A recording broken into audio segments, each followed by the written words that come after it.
Hello दोस्तों, कैसे हैं आप सब। दोस्तों आज के वीडियो हम बात करने वाले हैं कि लोन कंपनी जो है ये एनबीएफसी ऐप है, ये कब तक परेशान करेगा अगर हम लोन का रीपेमेंट नहीं कर पाते किसी भी कारण से। अगर मेरा फाइनेंशियल कंडीशन ठीक नहीं होता है तो ये लोन कंपनी कब तक परेशान करेगा। ये आप ही का सवाल नहीं है, मेरे बहुत सारे ऐसे सब्सक्राइबर का सवाल है।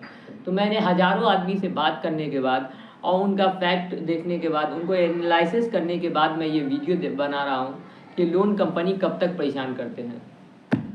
तो दोस्तों ये लोन कंपनी कब तक परेशान करते हैं इसके बारे में मैं इस वीडियो में बताऊंगा, और पूरा शुरू से लेकर आखिरी तक बताऊंगा ये कब से कब तक परेशान करते हैं, बीच में क्या क्या करते हैं, वो सब चीज़ों के बारे में बताऊंगा। तो पूरा वीडियो आप एंड तक देखिए, थोड़ा सा भी स्किप नहीं करिए। अगर थोड़ा सा भी स्किप करते हैं तो जो भी लोन रिलेटेड जानकारी है वो आपको मिल नहीं पाएगा। और मेरा चैनल सब्सक्राइब कर दीजिएगा और नोटिफिकेशन ऑन कर लीजिए कि आपको इसी तरह का एजुकेशनल कॉन्टेंट मिलता रहे।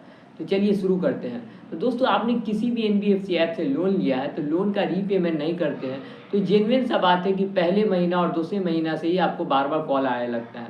उसके बाद आपको बार बार बोला जाता है कि लोन का रीपेमेंट कर दीजिए, लोन का रीपेमेंट कर दीजिए। अगर लोन का रीपेमेंट नहीं करिए तो आप एक लीगल नोटिस भेजेंगे। उसके बाद कुछ दिन में आप एक लीगल नोटिस भेज भी दिया जाता है, उसमें लिखा रहता है आप पे सेक्शन 420 लगे या सेक्शन 138 लगे या सेक्शन 25 लगे, इस तरह का तरह तरह का धमकी मिलता है। उसके बाद 3 महीना होते ही बोला जाता है आपका अकाउंट एनपीए में डाल दिया जाएगा, आपका अकाउंट एनपीए में डाल दिया जाएगा। उसके बाद एनपीए में डालने के बाद आपके ऊपर केस होगा, ये होगा वो होगा। उसके बाद बहुत रेयर कंडीशन में कभी आपका अकाउंट एनपीए में डाला जाता है, ज़्यादातर टाइम जो है नहीं डाला जाता, लेकिन कभी कभी डाल दिया जाता है। उसके बाद भी सेम टू सेम वही तरीका से आपको परेशान किया जाता है, जिस तरह से एनपीए में जाने से पहले परेशान किया जा रहा था उसी तरह सेम टू सेम तरीके से आपको बार बार परेशान किया जाएगा। उसके बाद परेशान करने के बाद आपको बोला जाएगा आखिरी में, वो जब आपसे तंग आ जाएगा और 7-8 महीना हो जाएगा तब आपको बोला जाएगा कि लोन सेटलमेंट कर लीजिए। पहले वह आपको बोले 50% पे कर लीजिए, उसके बाद फिर और नीचे आएगा और नीचे आएगा, इस तरह से वो लास्ट में जो है 30% 40% पे आके रुक जाता है। उसके बाद जो है ना बोलता है इतना में आप लोन सेटलमेंट कर लीजिए। उसके बाद भी बहुत आदमी अगर लोन सेटलमेंट नहीं करते हैं तो कंपनी वाला उसको लोन विलफुल डिफॉल्टर घोषित कर देता है। उसके बाद आपके सिविल में साफ साफ लिखा के आ जाता है कि आप लोन विलफुल डिफॉल्टर है। उसके बाद भी कुछ दिन तक आपको परेशान किया जाता है, कॉल किया जाता है, उसके बाद आखिरी में आके छोड़ दिया जाता है।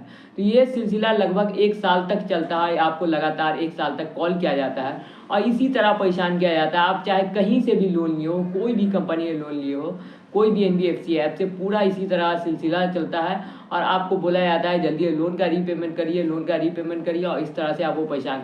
और अगर आपका ज़्यादा का लोन है, मान लीजिए कि 2 लाख 3 लाख, तो इसमें तो कभी कभी आपका अकाउंट एनपीए में डाल दिया जाता है और आप पे बोलता है कि एसीएस बाउंस का केस लगा देंगे। तो कभी कभी लगा देता, बहुत रेयर कंडीशन में कभी।